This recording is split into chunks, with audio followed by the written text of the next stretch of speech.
오늘 역대하 29장에 기록되어 있는 것은 유다의 히스기야 왕이 성전을 거룩하게 다시 회복시키는 그 장면입니다. 근데 이 히스기야를 보기 전에 히스기야의 선진들의 신앙을 한번 쭉 보겠습니다. 여기 26장 보세요.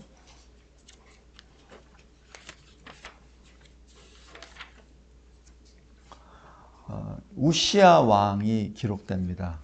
우시야 왕은 남유다에서 가장 강력한 왕입니다. 그래서 우시야 때 남유다가 북이스라엘보다 영토가 더 큽니다. 처음에 르호보암과 여로보암이 나눠졌을 때는 북이스라엘이 훨씬 컸죠. 그러나 우시야 시대에는 남유다가 더 커져버립니다.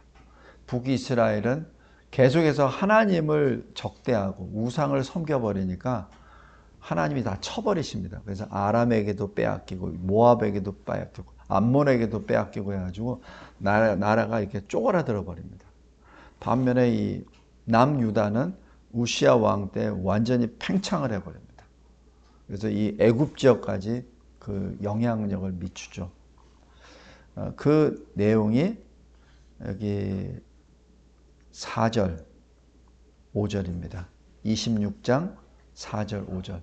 우시야는 그의 아버지 아마시아의 모든 행위대로 여호와 보시기에 정직하게 행하며 하나님의 묵시를 밝히 아는 스가랴가 사는 날에 하나님을 찾았고 그가 여호와를 찾을 동안에는 하나님이 형통하게 하셨더라.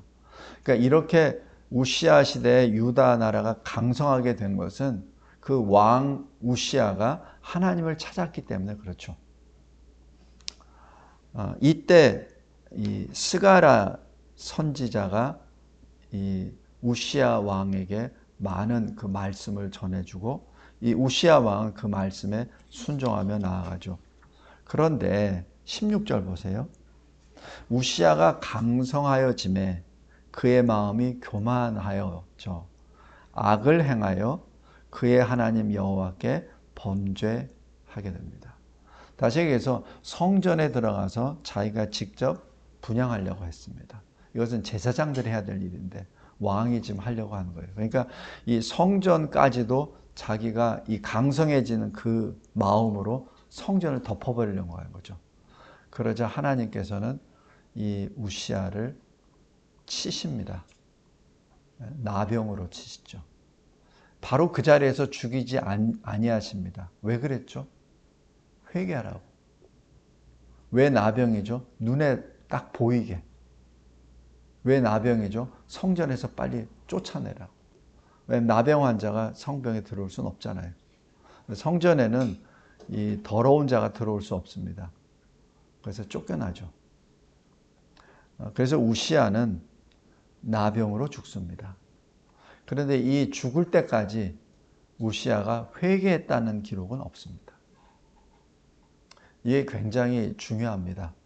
자기가 어떤 하나님으로부터 어떤 뭘 받았잖아요. 그럼 즉시로 회개해야 되죠.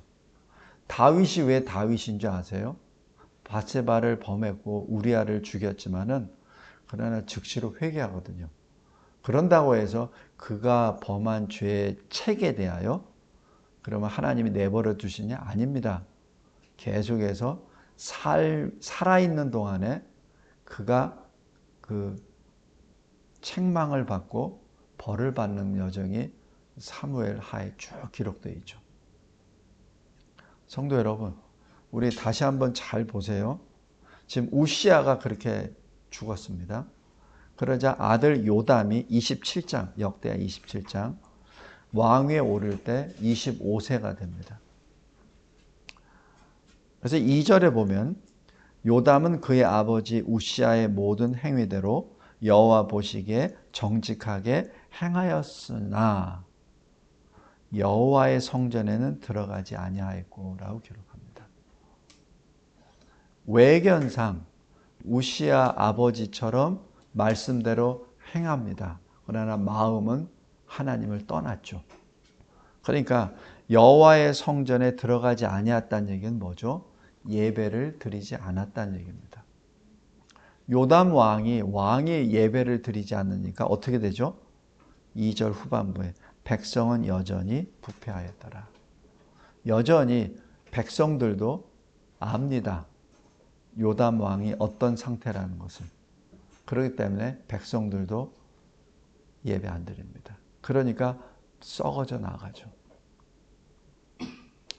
그 아들 보시기 바랍니다. 28장.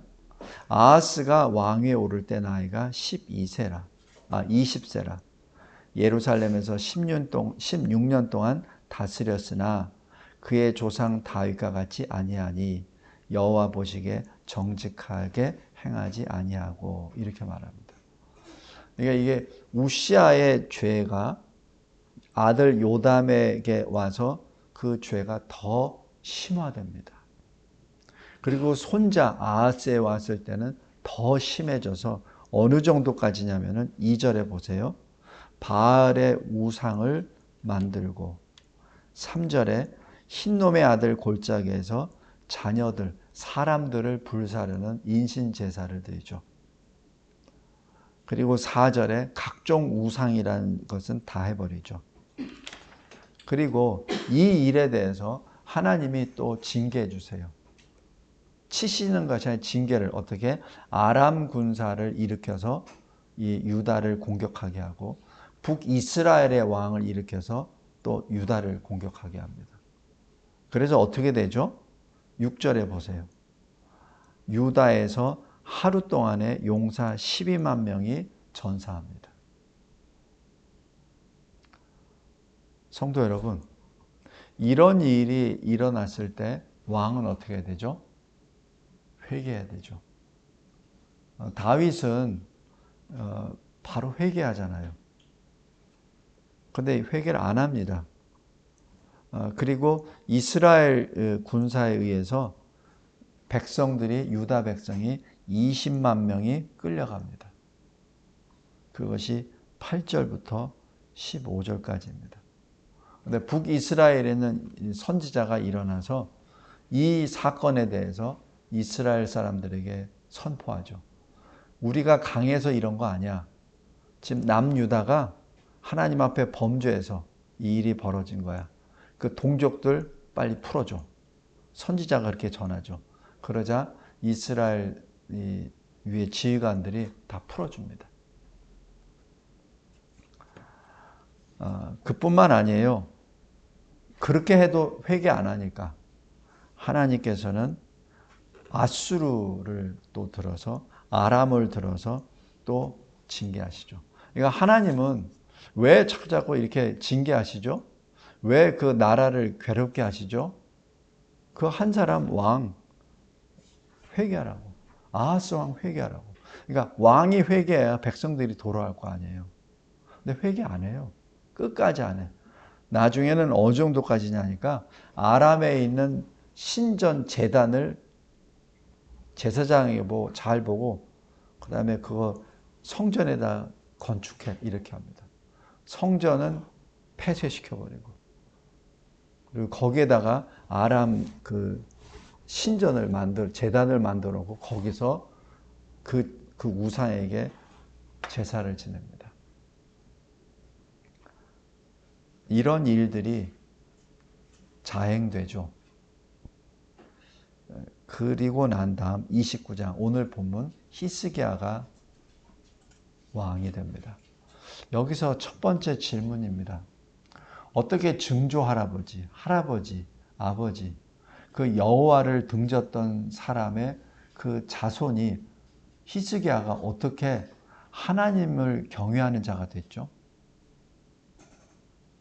그 아버지 아하스가 히스기야에게 무슨 영적인 것을 뭐 얘기해 줬을 거예요? 아니잖아요. 그 아들에게 뭐 여호와를 섬기라, 하나님을 섬기라고 했겠습니까? 전혀 안 하죠. 자기들도 안 하는데. 아예 할아버지는 예배도 안 드렸는데, 성전에 들어가서. 그리고 아버지는 아예 성전을 폐쇄시켜 버렸는데, 그 아들은 도대체 무엇을 어떻게 누구한테 배워서 이렇게 오늘 29장 보면은 여기 3절 보세요. 첫째 해 첫째 달. 그러니까 이 히스기야가 왕위로 된 다음 첫째 1년, 히스기야 왕 1년 1월 첫째 달에 성전문을 열고 수리하고 이렇게 나옵니다. 아버지가 닫았던 그 문을 열었죠. 이게 쉬운 일입니까? 우리 사극이나 이런 데서 잘 보세요. 왕이 바뀌었다고 해가지고 그것을 금방 변화시킬 수 있는 왕이 거의 없어요. 왜냐하면 그 신하들은 그 선왕의 모든 것을 따랐었던 사람들이에요. 그러니까 그 신하들은 그 선왕의 같은 부류들이에요. 왕이 바뀌었다고 되는 거 아닙니다. 우리나라도 그렇잖아요. 뭐 대통령이 한번 바뀌었다고 세상이 금방 바뀔 것 같죠? 안 바뀌잖아요. 왜냐면 그 기존 세력들이 딱 뿌리를 내리기 때문에 안 됩니다. 증조 할아버지 있죠? 할아버지 있죠? 아버지 있죠? 하나님을 떠날 왕들이 3대 왕이 쭉 있었는데 그 어떻게 이 사람이 단번에 성전문을 엽니까? 그거는 실질적으로 실행할 수 없는 겁니다. 그 답이 하나 있습니다. 우리 이사야서 6장을 보세요.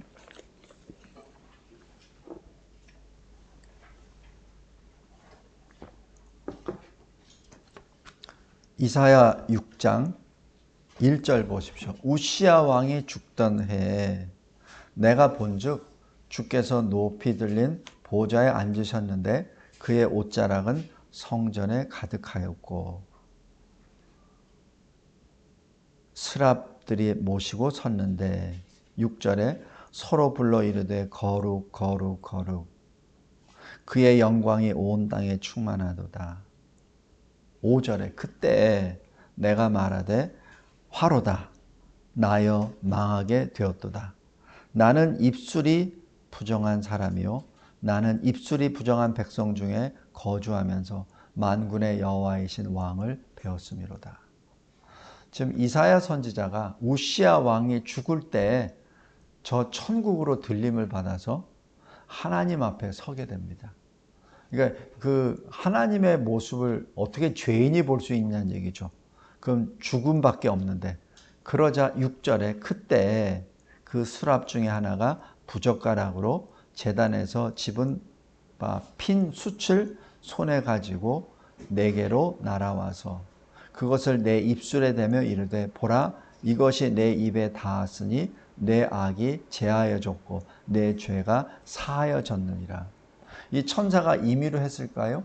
아니죠. 하나님의 명령에 의해서 이렇게 했겠죠. 그러니까 이 하나님은 이사야 선지자가 고백하는 죄 자백을 그대로 받으시고 용서해 주시죠. 눈으로 보게끔 용서해 주십니다.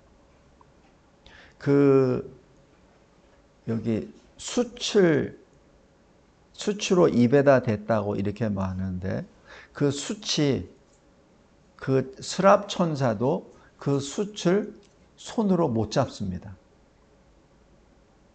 그 천사는 죄가 없는 거룩한 천사죠. 하나님과 가장 가까이에서 하나님을 섬기는 천사예요. 그 천사마저도 그 숯은 손으로 못 잡습니다. 그래서 뭐라 해요? 부젓가락으로, 집게로 잡죠. 감히 천사도 그 손을 못 댑니다. 이 집게로 잡아서 날아가서 이사야 선지자 입에 딱 대죠. 그럼 입이 어떻게 되겠습니까? 우리가 그냥 상식적으로 봤을 때 만약에 뜨겁다는 것으로 하면은 그 입에 댄 이사야는 아마 뜨거워서 죽어야 될 겁니다. 그러나 그렇지 않아요. 영적인 겁니다. 그래서 스랍 천사까지도 손을 대지 못하는 그 숯이 이사야의 입에 댐으로 죄 사함을 받았다라고 선포를 받죠. 이때 8절이 하나님이 말씀하십니다. 내가 누구를 보내며 누가 우리를 위하여 갈꼬. 이게 뭐예요? 지금 보내시겠다는 얘기죠. 근데 이때 이 죄 사함을 받은 이사야 선지자가 즉시로 말합니다. 그때 내가 이르되 내가 여기 있나이다 나를 보내소서. 지금 이 속량함을 받은 자, 죄 사함을 받은 자의 즉각적인 반응입니다. 주저하는 게 없어요. 이것이 이 거듭난 자, 죄 사함을 받은 자의 반응입니다. 이때 9절에 하나님께서 사명을 주시는데 참 무거운 사명을 주십니다. 어떤 사명을 주시냐면 가라! 이 백성에게 이르기를 너희가 듣기는 들어도 깨닫지 못할 것이요 보기는 보아도 알지 못하리라. 이 백성의 마음을 둔하게 하며 귀가 막히고 이런 말씀을 쭉 하세요. 이게 뭐예요? 네가 가서 내 말씀을 전할 텐데 아무도 안 들을 거야. 아무도 안 들을 거야. 그러자 11절에 이 이사야 선지자가 이렇게 주님께 묻습니다. 주여 어느 때까지니까? 내가 하나님의 선지자로 가서 말씀을 전하는데 아니 말씀을 들어야 선지자가 되잖아요. 근데 주님이 이미 말씀하셨잖아요. 가서 아무리 얘기해도 듣지도 않을 거라고. 아무리 어떤 표적을 해도 보지도 않을 거라고. 어떤 누구도 깨닫지도 않을 거라고. 그러면 내가 뭘 전합니까? 무엇을 전해야 됩니까? 그리고 내가 언제까지 이 일을 해야 됩니까? 지금 그 말이에요. 성도 여러분, 우리 자녀들 교육할 때도 그렇잖아요. 이렇게 말을 해서 알아듣고 이게 뭘 하면은 참 고맙죠. 그리고 참 예쁘죠. 근데 암만 얘기해도 말 안 들어. 그죠? 말 안 듣는 자녀 앞에 어떻게 합니까? 옛날에야 매를 들지만은 요즘엔 매도 못 들죠. 매를 든다고 해서 또 말을 듣는 것도 아니잖아요. 어느 때까지? 지금 이사야 선지자는 지금 이스라엘 백성에 가서 하나님의 말씀을 선포하라는 선지자로서의 사명을 받았으나 하나님께서는 말씀하세요. 네 말 아무도 안 들을 거야. 그럼 저 같으면 이렇게 할 거예요. 근데 왜 보내세요? 듣지도 않을 백성들에게 왜 말씀을 전하라는 얘기입니까? 그렇게 할 것 같아요. 근데 이사야 선지자는 역시 믿음의 사람입니다. 끝까지 듣어요. 근데 어떻게 하냐면 11절 잘 보세요. 주께서 대답하시되 성읍들은 황폐하여 주민이 없으며 가옥들에는 사람이 없고 이 토지는 황폐하게 되며 여호와께서 사람들을 멀리 옮기셔서 이 땅 가운데 황폐한 곳이 많을 때까지니라. 뭐예요? 지금 유다가 멸망한다는 얘기입니다. 유다 백성들의 집도 더 이상 자기 거라고 주장 못하고 다 끌려간다는 얘기죠. 그때까지 하라는 얘기입니다. 그런데 주님은 13절에 맨 마지막 부분에 이렇게 말씀합니다. 밤나무와 상수리나무가 배임을 당하여도 그 그루터기는 남아있는 것 같이 거룩한 씨가 이 땅의 그루터기니라 하시더라. 그래서 여기 이사야 선지자의 여기 11장 한번 보세요. 11장 1절에 이새의 줄기에서 한 싹이 나며 그 뿌리에서 한 가지가 나서 결실할 것이요. 이게 뭐죠? 다윗의 후손 중에 예수 메시아가 오신다는 그 말씀 아닙니까? 그러니까 이 이사야 선지자가 선포했었던 하나님의 말씀을 그 당대에서는 알아듣는 사람이 없어요. 그러나 이사야 선지자만큼 예수 그리스도에 대해서 예언한 선지자도 사실 없습니다. 그래서 이 신학자들이 무슨 뭐를 할 때 항상 이사야 선지자를 가장 많이 인용을 해요. 왜? 예수님이 가장 많이 인용하셨거든. 예수님이 아까 누가복음 4장도 그 무슨 말씀이에요? 이 갇힌 자가 풀려나고 못 보는 자가 눈을 뜨고 이게 뭐예요, 그게? 이사야서 61장 말씀을 인용합니다. 그것을 읽고선 해석해 준 거 아닙니까? 그죠? 그러니까 이사야 선지자는 당대에는 알아듣는 사람이 없었으나 그러나 그 말씀의 핵심에는 예수 그리스도가 중점을 이루어서 선언하신 내용이죠. 그러니까 이게 이사야 선지자의 사명은 이스라엘 백성들이 분명히 안 들을 거야. 그래도 너는 선언해. 선포해. 그것이 하나님의 명령입니다. 여기 언제부터요? 우시아가 죽던 해부터. 그러니까 우시아 다음에 누구죠? 요담 왕. 요담 왕을 잘 보세요. 요담 왕이 들었습니까? 성전 윈쪽문은 고쳤어요. 그러나 성전에는 안 들어가는 왕입니다. 그러니까 예배 안 드렸던 왕이에요. 이사야 선지자 들었겠습니까? 안 들었죠. 그 다음에 아하시아 왕은 어쨌죠? 아예 성전문을 폐쇄해버리고 성전에다 기구들 다 부셔버리고 거기다가 아람에 있었던 그 신전을 세우고 거기서 제사를 드렸던 그 왕이에요. 그러니까 그때 그 당시에 있었던 제사장들과 레위인들은 어디로 갔죠? 다 쫓겨났지. 다 쫓겨났죠. 백성들은 예배를 한 번도 못 드렸죠. 성전문이 폐쇄가 됐는데. 그때 이사야는 어떻게 했을까요? 침묵했을까요? 아닙니다. 계속 선포했죠. 계속 선포했죠. 그러기에 히스기야가 나온 겁니다. 제가 이 내용을 암만 생각해 봐도 어떻게 저 아하스 아버지의 히스기야 아들이 태어났냐는 얘기죠. 가정에서 신앙교육도 제대로 안 시켰을 텐데. 제대로가 뭐예요? 우상만 드리다 했을 텐데. 근데 어떻게 히스기야라는 왕이 생겼냐고요. 다시 오늘 본문 들어가겠습니다. 29장 3절 보세요. 첫째 해 첫째 달.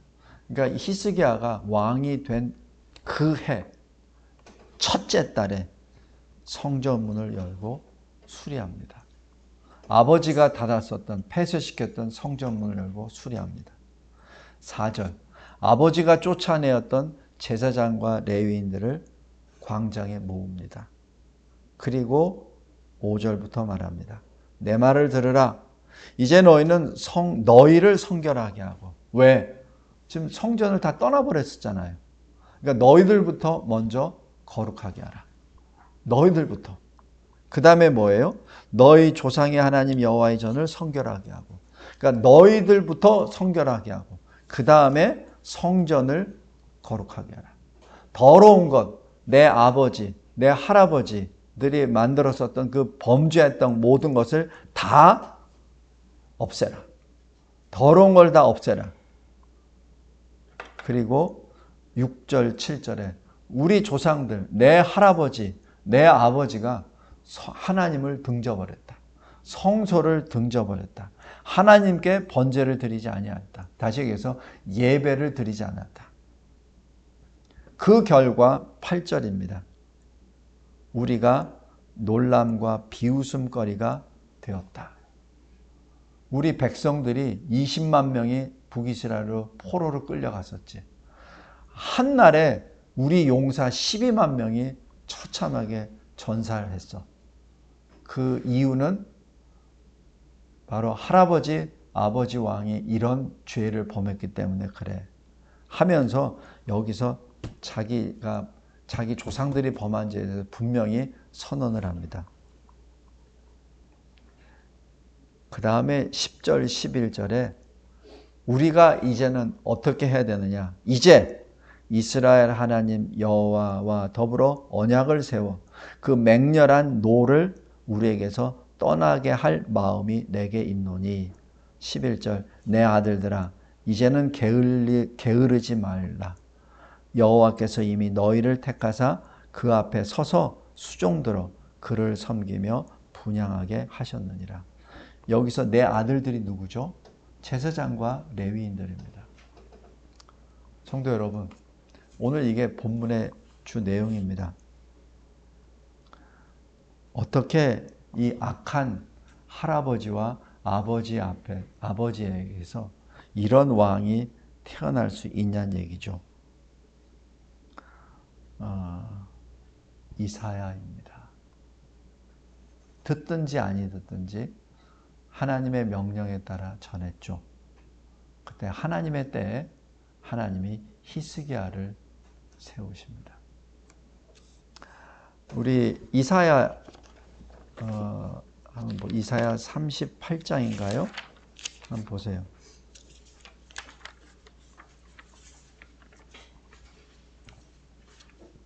38장 1절에 히스기야가 병들어 죽게 되니, 이때 누가 오죠? 선지자 이사야가 하나님의 말씀을 전하죠.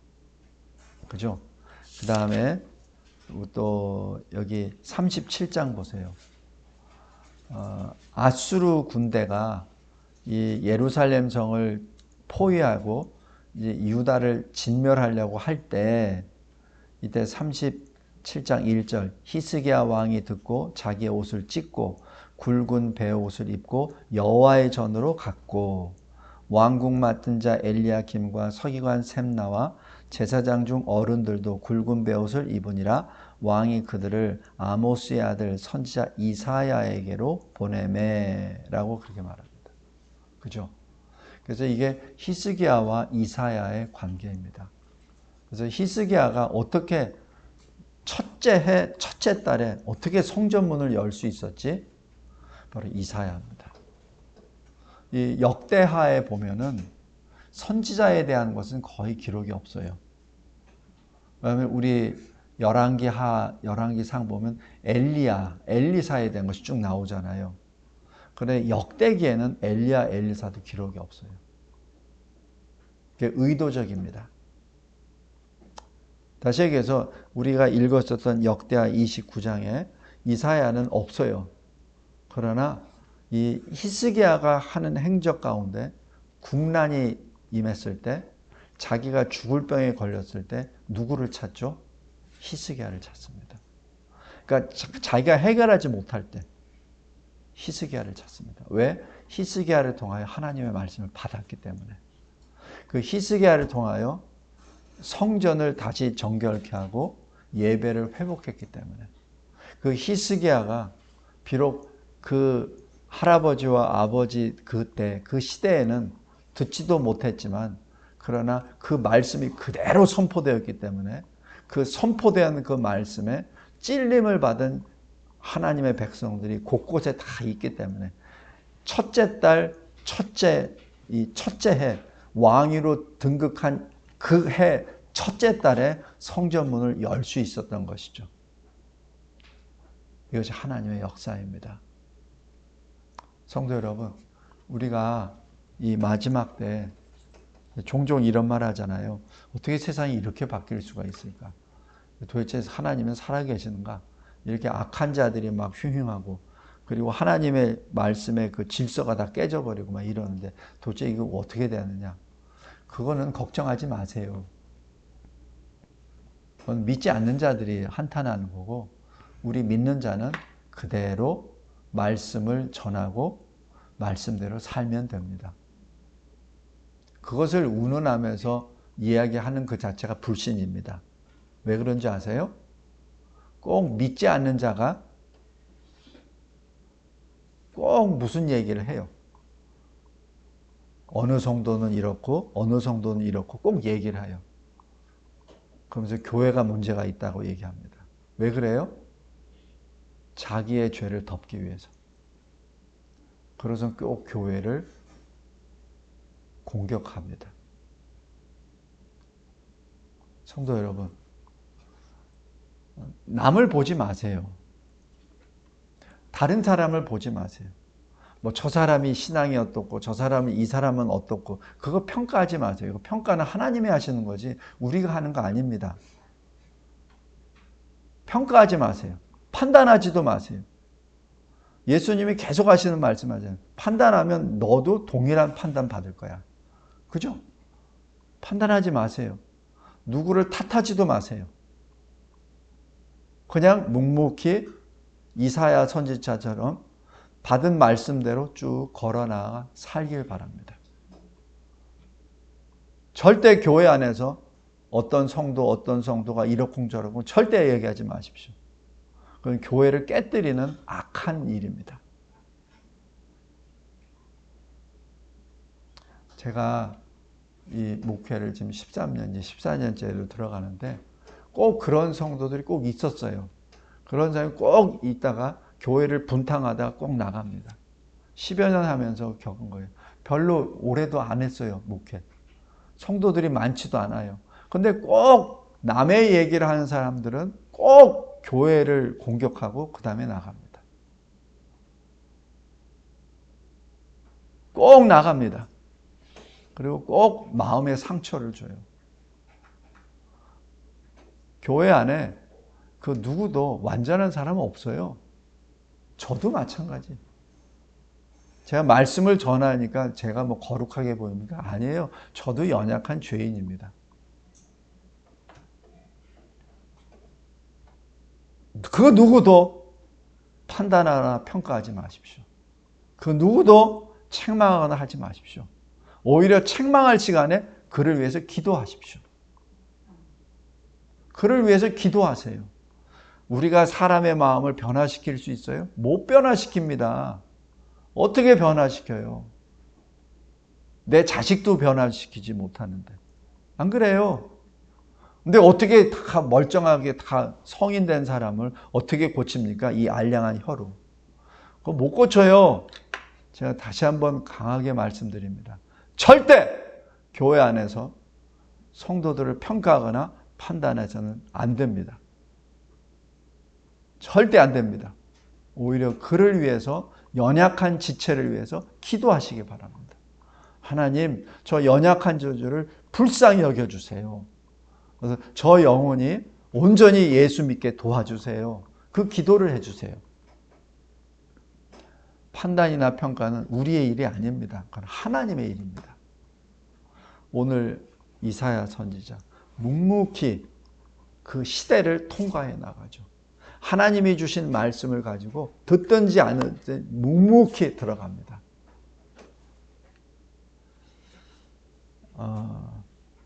그러나 이사야 선지자의 마지막, 이 세상의 마지막은 순교입니다. 순교입니다. 그 일을 우리 자세히 다시 한번 쭉 묵상하면서 그 장면은 제가 다음 주에 이어서 설교하겠습니다. 오늘까지 말씀은 이사야 선지자가 받은 사명을 끝까지 지키고 나아가는 이사야. 그래서 하나님은 히스기야를 이사야의 동역자로 붙여주시죠. 그래서 유다를 개혁하는데 다시 예배가 회복되는 그 수단으로 히스기야를 사용하십니다. 우리 그런 사람이 됩시다. 그런 성도가 됩시다. 이사야처럼 묵묵히 주님이 주신 그 길을 묵묵히 말씀을 전하면서 나아가는 우리가 됩시다. 또 그 말씀을 받은 히스기야처럼 묵묵히 자기 일을 감당해 나아가는 그가 됩시다. 기도하겠습니다. 하나님 감사하고 감사합니다. 오늘 이 이사야와 히스기야를 봅니다. 비록 역대기에는 이사야의 말은 전혀 기록되지 않으나 그러나 열왕기나 이사야서 자체 히스기야와 이사야의 관계가 기록이 되어 있고 두 사람의 그 연합이 얼마나 아름다운 모습인지를 또한 알려주심에 진심으로 감사합니다. 이 마지막 때 주의 몸된 교회에 함께 모인 성도들로서 이사야와 히스기야처럼 말씀을 전하고 말씀을 받고 함께 순종의 길을 걸어 나아가는 이 교회와 우리 성도들 되게 하옵소서. 예수 그리스도의 이름으로 기도드리옵나이다. 아멘.